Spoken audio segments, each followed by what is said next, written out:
Supply chain একটা important issue. কেন এটা ইম্পর্টেন্ট ইস্যু? বর্তমান বৈশ্বিক প্রেক্ষাপট আমরা জানি, এখানে তিনটা ফ্যাক্টর কাজ করে।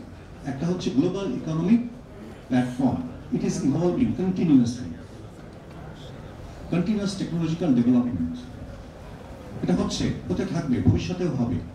And then third is the customers demand. এই তিনটা জিনিস আমাদের, বা এই ট্রিনিটি বলতে পারি, তিনজনের মধ্যে যে সম্পর্ক, এই সম্পর্কটা এত জটিল হয়ে গেছে, এই জটিলতার কারণেই টোটাল বিজনেস বা গ্লোবাল বিজনেস প্ল্যাটফর্মটাকে একটা কমপ্লেক্স সিচুয়েশনের দিকে ঠেলে নিচ্ছে। এই কমপ্লেক্স সিচুয়েশনটাকে একটা ভাবে ম্যানেজ করা সম্ভব, that is effective supply chain management. এই ইফেক্টিভ সাপ্লাই চেইন ম্যানেজমেন্ট যদি আমরা সুন্দরভাবে বিন্যস্ত করতে পারি, তাহলে এই কমপ্লেক্স সিচুয়েশনটাকে আমরা হ্যান্ডেল করতে পারবো। বাট কখনোই আশা করতে পারি না যে এই কমপ্লেক্স সিচুয়েশনটা ইজি হয়ে যাবে, কারণ টেকনোলজিক্যাল ডেভেলপমেন্ট চলতেই থাকবে, গ্লোবাল ইকোনমিক ল্যান্ডস্কেপ চেঞ্জ হতেই থাকবে, এটা কখনোই স্টেবল অবস্থায় আসবে না। একটু আগে আমার আগের বক্তব্য বলে গেছে যে যুদ্ধ হচ্ছে, তেলের দাম বাড়ছে, সবকিছুর উপর ইম্প্যাক্ট হচ্ছে, এবং it will continue because we have become money hunger, we have become war hunger. So এই জিনিসগুলো চলতেই থাকবে। সো কাস্টমার্স ডিমান্ড বাড়তেই থাকবে, বিকজ মানুষের চাহিদা এখন বাড়ছে। মানুষ এখন ওয়ার্ল্ডটাকে হাতের মুঠোয় নিয়ে নিয়েছে, ইনফরমেশনটাকে হাতের মুঠোয় নিয়েছে, সুতরাং তার ডিমান্ড বাড়বে। সো এই তিনটা জিনিসকে যদি আমি সঠিক সুন্দরভাবে বিন্যস্ত করতে চাই, আমার চারটা জিনিস দরকার। একটা হচ্ছে operational efficiency, sustainability, resilience, and another is global integration. Global integration বলতে উনি যেটা বলে গেছেন, ইনফরমেশন সম্পর্কে জানতে হবে। এই চারটার সমন্বয় যদি ইফেক্টিভলি আমি ম্যানেজ করতে পারি, then of course it is the supply chain. এবং এই সাপ্লাই চেইনটাই তখন আমাকে ইফেক্টিভ ম্যানেজমেন্টের মাধ্যমে টোটাল বিজনেস প্ল্যাটফর্মটাকে ঠিক করার সুবিধা করে দেবে। That is the core importance of supply chain management and supply chain management profession. এছাড়াও আরো পেরিফেরিয়াল ইস্যু আছে। সাপ্লাই চেইন প্রিন্সিপাল 5R, এটা আমরা সঠিকভাবে অ্যাপ্লিকেশনে যেতে পারবো, সঠিকভাবে এমপ্লয় করতে পারবো। Of course you know what is 5R, আমার এক্সপ্লেন করার মনে হয় না এখানে এটা প্রয়োজন আছে, because I am thinking all you are learned audience and unlearned অডিয়েন্সের মধ্যে কিন্তু একটা বিষয় আছে। টেকনিক্যাল ডেভেলপমেন্টের কথা ইতিমধ্যেই আমি বলেছি, এটাকে আমরা এরাডিকেট করতে পারবো না, এটা আমাদের চলতেই হবে, এটাকে নিয়েই আমাদেরকে থাকতে হবে। কাজেই এই জিনিসটাকে আমাদের মাথায় রাখতে হবে। Another big issue, risk management and risk mitigation. Risk identification is an important issue in the supply chain. এটা আপনারা যেখানে কাজ করেন না কেন, আপনি যদি রিস্কটাকে আইডেন্টিফাই করতে না পারেন, তাহলে কিন্তু আপনি রিস্কটাকে মিটিগেট করতে পারবেন না। এই রিস্ক আইডেন্টিফিকেশনের জন্য আপনার সাপ্লাই চেইনটার প্রয়োজন। ইনফর্ম ডিসিশন মেকিং, আপনি যেখানে আছেন না কেন, যদি সঠিকভাবে প্রপার ওয়েতে ইনফরমেশন গ্যাদার করে, অ্যানালাইসিস করে যদি সঠিকভাবে সিদ্ধান্ত নিতে না পারেন, যদি আপনার লিডারশিপকে সিদ্ধান্ত নিতে সহায়তা করতে না পারেন, then you are not a good supply chain professional. So inform decision নেওয়ার ক্ষেত্রে অবশ্যই আপনাকে সাপ্লাই চেইনের এই পুরো বিষয়টাকেই জানতে হবে। আমি যে কথাগুলো বললাম, ইন এ নাটশেল একটা বটম লাইন যদি আমি তৈরি করি, তাহলে এরকম কথাটা এরকম দাঁড়ায় যে বর্তমান বৈশ্বিক অস্থিতিশীল ব্যবসায়িক প্ল্যাটফর্মটাকে যদি স্থিতিশীল করতে হয়, তাহলে ইফেক্টিভ সাপ্লাই চেইনের মাধ্যমে কস্ট রিডিউস করে, ডিজায়ার প্রফিটটাকে অ্যাচিভ করে, সাস্টেইনেবিলিটির মাধ্যমে কাস্টমারের ডিজায়ারটাকে অ্যাচিভ করা সম্ভব। And that's why supply chain is important. Then comes why it is required for a person like us. আমরা যারা চাকরি করছি, ছোট একটা গল্প করি। চাকরির ক্ষেত্রে আমি নিজেকে কিন্তু ওখানে আমাকে পণ্য হিসেবে উপস্থাপন করতে হবে। I am a product. Remember, I am a product. কথাটা শুনতে খারাপ লাগছে, but this is reality. আমরা রিয়েলিটি ছাড়া যদি অবাস্তব কিছু চিন্তা করি তাহলে হবে না। এটাকে নজরুল ভাই যে কথাগুলো বলে গেছেন, উনি একজনকে জাজ করছিলেন, উনি ওনাকে সঠিক পণ্য হিসেবে স্থাপন করতে পারেননি, যার কারণে উনি ওনাকে নেয়নি। আপনি যখন পারফিউম কিনতে একটা দোকানে যান, আপনি দেখেন তার ব্র্যান্ড কি, তার স্মেলটা কেমন, শেপটা কেমন, ডিউরেবিলিটি কেমন হবে, এক্সপায়ারি ডেট আছে কি নাই, ইত্যাদি অনেক কিছু বিবেচনা করে আপনি পারফিউমটা কেনার জন্য হয়তো বাজেট করেছেন 1000 টাকা। অনেকগুলো পারফিউম আপনি ওখানে দেখলেন, বা XYZ ওখানে রাখা আছে, আপনি 1000 টাকা বাজেট করে গেছেন, ওইখানে যাওয়ার পরে দেখলেন না আপনি খুব সুন্দর একটা স্মেল পেয়েছেন, শেপটাও খুব ভালো, ব্র্যান্ড ভেরি লুকিং, আপনি এটা 1200 টাকা পেলেন। You will change your mind, আপনি 1200 টাকায় কিন্তু এটাকে নেবেন। কারণ কেন 1200 টাকায় নিয়েছেন? ওই পারফিউম বোতলটা অন্য সকল বোতলের মধ্যে কিন্তু অ্যালন স্ট্যান্ড, মানে সে এককভাবে নিজেকে উপস্থাপন করতে সক্ষম হয়েছে, সেই জন্যই নিয়েছেন। আপনাকেও ঠিক ওইভাবে চাকুরির বাজারে অন্য সকলের সাথে নিজেকে এককভাবে আলাদা করে উপস্থাপন করতে হবে, তাহলেই আপনি সেখানে ভালো একটা নেগোসিয়েশনে যেতে পারবেন, ভালো একটা পজিশনে যেতে পারবেন। এখন বর্তমান বৈশ্বিক প্রেক্ষাপটে কমপ্লেক্স সাপ্লাই চেইন সিস্টেমের মধ্য দিয়ে বা কমপ্লেক্স বিজনেস প্ল্যাটফর্মে সাপ্লাই চেইনের ডিমান্ড হিউজ আকারে বাড়ছে এবং এটা বাড়তেই থাকবে। যদিও আমরা ডিবেট করেছি, টেকনোলজি আসছে, এআই আসছে, আমাদের ইমপ্রুভ ভিশন আসছে, আমাদের আইওটি আসছে, ইত্যাদি ইত্যাদি, এই সমস্ত টেকনোলজিগুলো আসছে, ইট ইজ স্টিল দ্যাট একজন প্রফেশনাল সাপ্লাই চেইন ম্যানেজমেন্ট নিজেকে যদি যোগ্য করে তোলে, নিজেকে যদি কোয়ালিফাই করে তোলে, তাহলে অবশ্যই তার কদর, তার মর্যাদা সবসময় থাকবে। সাপ্লাই চেইন প্রফেশনাল আপনাকে শুধু নিজের গণ্ডির মধ্যে রাখছে না, গণ্ডির বাইরেও নিয়ে যাচ্ছে। গণ্ডির বাইরে নিয়ে বিশ্বব্যাপী আপনাকে চাকরির ক্ষেত্রে দাঁড় করানোর জন্য, চাকরির ক্ষেত্রে আপনাকে কমপ্লিট করার জন্য আপনাকে প্রস্তুত করে দিতে পারছে। আপনার ক্যারিয়ার অপরচুনিটিকে বাড়িয়ে দিচ্ছে, আপনার ক্যারিয়ার অপরচুনিটিকে বিভিন্ন এভিনিউজ, এলিজ, রোডস ওপেন করে দিচ্ছে। আপনি কোনো একটা অন্ধ গলিতে গিয়ে শেষ হয়ে যাবেন না। You will always see some light at the tunnel. Supply chain হচ্ছে এরকম। আপনি সাপ্লাই চেইন করার পরে আপনার আরো দেখবেন যে অন্যান্য যে কোর্সগুলো আছে, প্রফেশনাল কোর্সগুলো আছে, সেগুলো যদি আপনি করেন, আপনি অবশ্যই নিজেকে সেই সমস্ত রাস্তায় হাঁটার সুযোগ করে দিতে পারবেন এবং তখনই দেখবেন আপনি একটা ভালো পণ্য হিসেবে নিজেকে উপস্থাপন করতে পারবেন। আপনি নিজেকে একটা গুড লিডার হিসেবে তৈরি করতে পারবেন যখন আপনার মধ্যে একটা যোগ্যতা থাকবে, আপনার একটা কনফিডেন্স কাজ করবে, আপনার হায়ারার্কি আপনাকে ট্রাস্ট করবে যে না, এই লোকটা ইনফর্ম ডিসিশন নেয়, এই লোকটা আমাকে ডিসিশন নিতে সাহায্য করছে, সে অ্যানালাইসিস করে, তখন আপনার প্রতি তার একটা বিশ্বস্ততা কাজ করবে। He will trust you, he will give you the responsibility. আপনার লেড যারা থাকবে, আন্ডার কমান্ড যারা থাকবে, তারা আপনার প্রতি একটা আলাদা চোখে তাকাবে, একটা বিশ্বস্ততা নিয়ে থাকবে যে না, আমি একজন ভালো লোকের আন্ডারে কাজ করছি। So you will have a good leader, you will have a satisfaction. এই স্যাটিসফ্যাকশনটা আপনাকে কি দিবে? Job time is over. So job satisfaction দিবে। জব স্যাটিসফ্যাকশন থাকলে আপনি কনফিডেন্সের সাথে আপনি কাজ করতে পারবেন। Then you can go for a negotiation for higher salary, or other company will look for you যে না, he is the man whom I am looking for.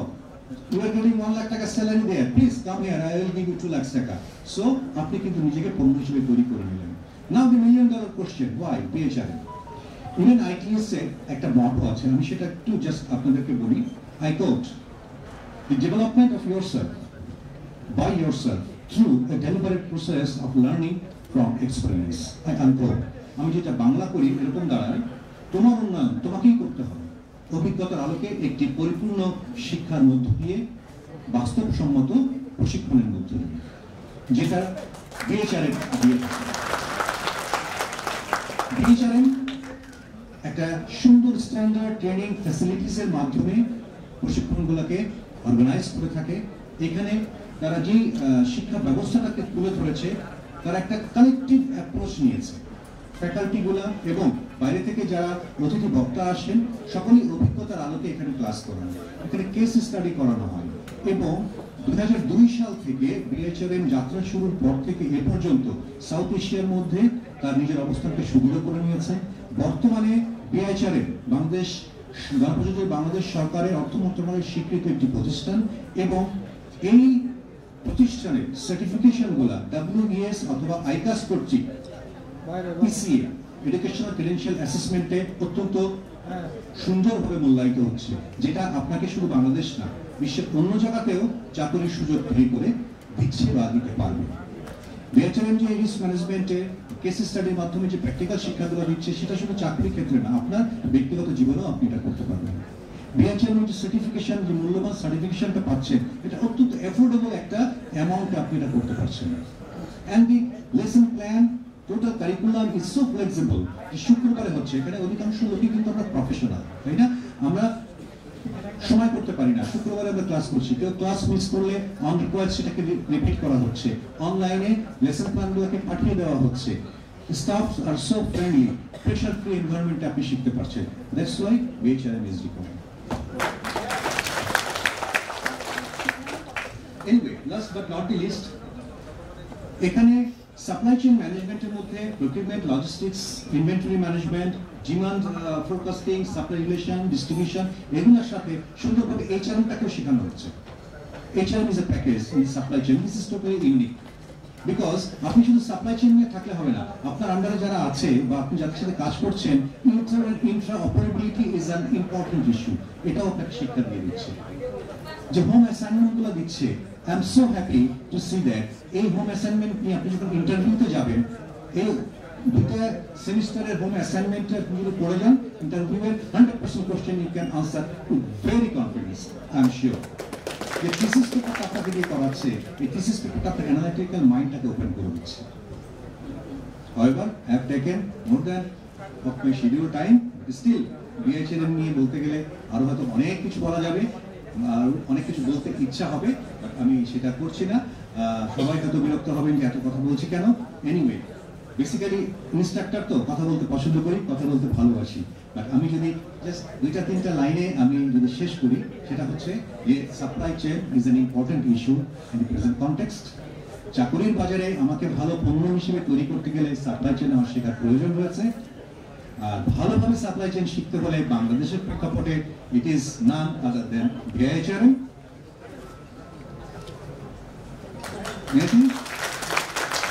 আমার মনে হয় আমি যে উদ্দেশ্য নিয়ে শুরু করেছিলাম শেষ করতে পেরেছি।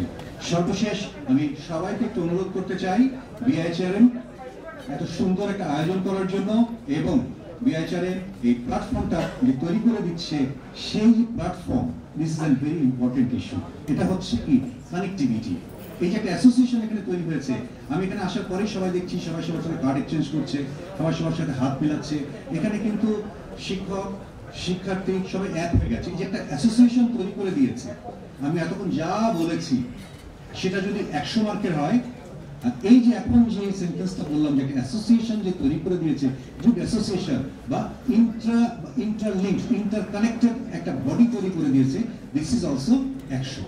সো টোটাল সব মিলে 100। আর এই যে একটা প্ল্যাটফর্ম, এই যে একটা বন্ধন, সাপ্লাই চেইন প্রফেশনালদের একটা বন্ধন তৈরি করে দিয়েছে, দিস ইজ 100।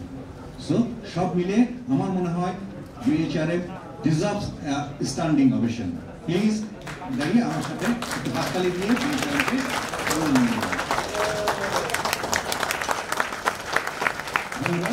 আমার বক্তব্য ধৈর্য সহকারে শোনার জন্য। আল্লাহ তাআলা আমাদের সকলের মঙ্গল করুন, BHRM-এর মঙ্গল করুন। ধন্যবাদ। আসসালামু আলাইকুম। ধন্যবাদ। তো আমি মহসিন স্যারকে একটু অনুরোধ জানাচ্ছি স্টেজে আসার জন্য। রিসান স্যার একটু আসবেন স্যার।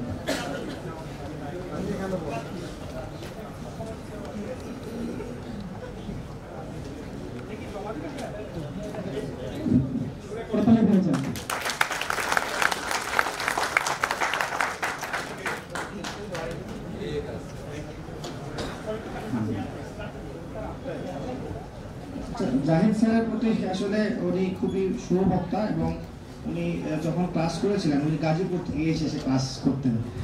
আমার নজরুল স্যারের মতো। নজরুল স্যারও খুবই যেরকম খুবই সিনিয়র পজিশনে থেকে উনি এতটা ডেডিকেটেড মানুষ আসলে খুবই কম দেখা যায়। তো আমরা অনেকে মনে করি যে এই এখানে থাকি, ওখানে থাকি।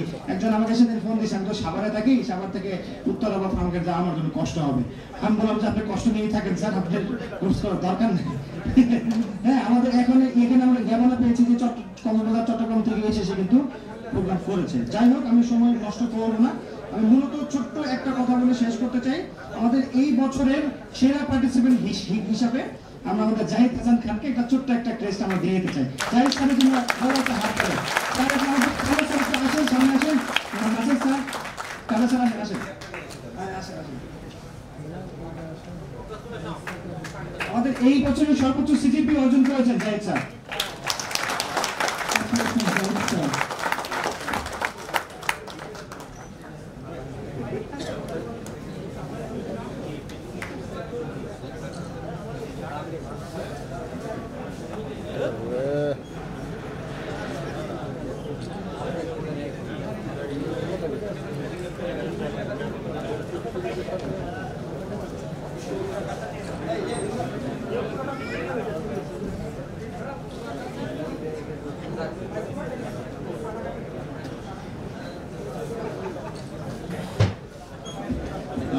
জাহিদ সাহেব সম্পর্কে আসলে আরেকটু কথা না বললেই নয়। আমি আসলে আমার কথা বলার লোকটা সামলাতে পারিনি।